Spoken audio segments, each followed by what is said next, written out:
ಪಹಲ್ಗಾಮ್ನಲ್ಲಿ ಉಗ್ರರು ನಡೆಸಿದಂತಹ ಪೈಶಾಚಿಕ ಹೀನ ಕೃತ್ಯಕ್ಕೆ ನಮ್ಮ ಇಬ್ಬರು ಕನ್ನಡಿಗರು ಬಲಿಯಾಗಿದ್ದಾರೆ. ಒಬ್ಬರು ಭರತ್ ಭೂಷಣ್, ಮತ್ತೊಬ್ಬರು ಮಂಜುನಾಥ್. ಸದ್ಯಕ್ಕೆ ಅವರ ಮೃತದೇಹಗಳನ್ನು ಬೆಂಗಳೂರಿಗೆ ಕರೆತರಲಾಯಿತು. ಬೆಂಗಳೂರಿನಿಂದ ಅವರವರ ಸ್ವಗೃಹಕ್ಕೆ ತಲುಪಿಸುವಂತಹ ವ್ಯವಸ್ಥೆ ಆಗಿದೆ. ಬೆಂಗಳೂರಿಗೆ ಕನ್ನಡಿಗರ ಮೃತದೇಹ ಆಗಮಿಸಿದೆ. ಅಲ್ಲೊಂದಷ್ಟು ಪ್ರೊಸೀಜರ್ಸ್ ಇತ್ತು, ಅದನ್ನೆಲ್ಲ ಫುಲ್ಫಿಲ್ ಮಾಡಲಾಗಿದೆ.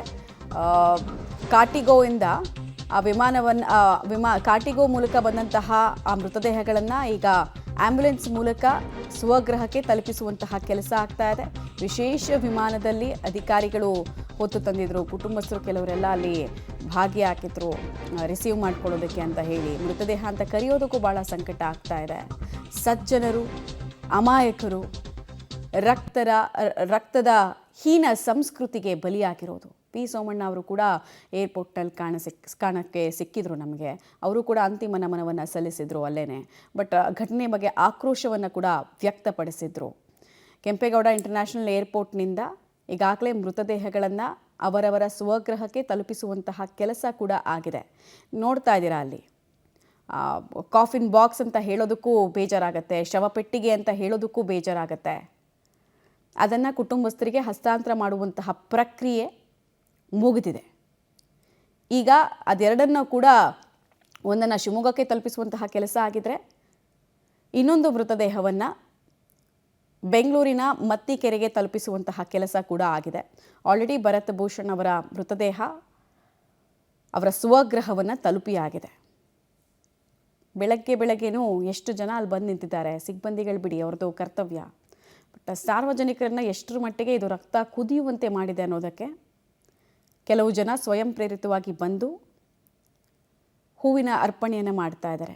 ಕೊನೆಯದಾಗಿ ಒಂದು ಗೌರವ ನಮನವನ್ನು ಕೂಡ ಸಲ್ಲಿಸೋದಕ್ಕೆ ಮುಂದಾಗಿದ್ದಾರೆ. ವಿ ಸೋಮಣ್ಣ ಅವ್ರನ್ನ ಗಮನಿಸ್ತಾ ಇದ್ದೀರಾ ನೀವು. ವಿ ಸೋಮಣ್ಣ, ತೇಜಸ್ವಿ ಸೂರ್ಯ ಇವರೆಲ್ಲರೂ ಕೂಡ ಇನಿಷಿಯೇಟಿವನ್ನು ತಗೊಂಡಿದ್ರು. ಸಚಿವ ಸಂತೋಷ್ ಲಾಡ್ ಇರ್ಬೋದು. ನಿನ್ನೆ ಮಧ್ಯಾಹ್ನ ಬರಬೇಕಾಗಿತ್ತು ಮೃತದೇಹ. 2 ಬಾಕ್ಸ್ಗಳನ್ನು ಗಮನಿಸ್ತಾ ಇದ್ದೀರಾ. ಅದರಲ್ಲಿ ನೂರಾರು ಕನಸುಗಳನ್ನು ಹೊತ್ಕೊಂಡು ಹೋದವರು ಬಂದಿದ್ದು ಮಾತ್ರ ಎದೆ ಸೀಳ್ಕೊಂಡು, ತಲೆ ಓಡಿಕೊಂಡು. ಯಾವ ಕಾರಣಕ್ಕೆ? ತನ್ನ ಮತದ ಐಡೆಂಟಿಟಿ ಹೇಳಿದ್ದಕ್ಕೆ, ತನ್ನ ಮತ ಹಿಂದೂ ಮತ ಅಂತ ಹೇಳಿದ್ದಕ್ಕೆ. ಆ ಉಗ್ರರು ಕೊಟ್ಟಂತಹ ಉಡುಗೊರೆ ಇದು ಬೆಂಗಳೂರಿಗೆ. ಒಬ್ಬರು ಬೆಂಗಳೂರಿನವರು, ಮತ್ತೊಬ್ಬರು ಶಿವಮೊಗ್ಗದವರು. ಅಂತಿಮ ನಮನವನ್ನು ಸಲ್ಲಿಸ್ತಾ ಇರುವಂತಹ ದೃಶ್ಯವನ್ನು ಕೂಡ ನೀವು ನೋಡ್ತಾ ಇದ್ದೀರಾ. ಹಾಗೆ ಭರತ್ ಭೂಷಣ್ ಅವರ ಪತ್ನಿ ಅಲ್ಲಿದ್ದಾರೆ.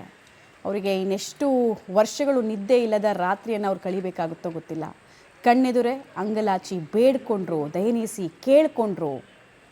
ಕಲ್ಲು ಮನಸ್ಸಿನ ಉಗ್ರರು, ನಿಷ್ಕರುಣಿಗಳು ಕರಗಲೇ ಇಲ್ಲ. ಪರಿಣಾಮ ಹೀಗೆ ಬಂದಿದ್ದಾರೆ ಅವರು. ಜೀವಂತವಾಗಿ ಹೋದವರು ಬಂದಿದ್ದು ಹೀಗೆ.